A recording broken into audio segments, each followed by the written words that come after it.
त्यास तयार नाहीये. अजित पवारांचं पवार बोलले बरोबर ऐकून घ्या.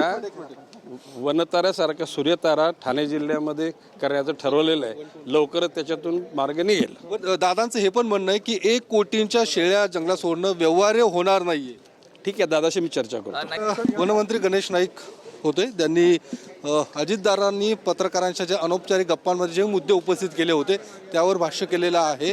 वनतारा हे जे काही आहे, वनताऱ्याने ज्या पद्धती 50पेक्षा जास्त बिबट्यांना सामावून घेण्यास नकार दिलेला आहे. आणि दुसरी गोष्ट, 1 कोटींच्या शेळ्या या जंगलात सोडणं हा व्यवहार्य नसल्याच्या संदर्भात ज्यावेळी गणेश नाईकांना विचारलं त्यावेळी म्हटलं की ते अजितदादांशी चर्चा करणार.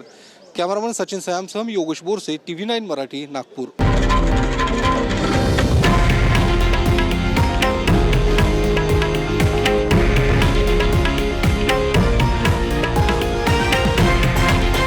हे आहे देशातील नंबर 1 न्यूज नेटवर्क आणि आपण पाहत आहात TV9 मराठी, एकमेव.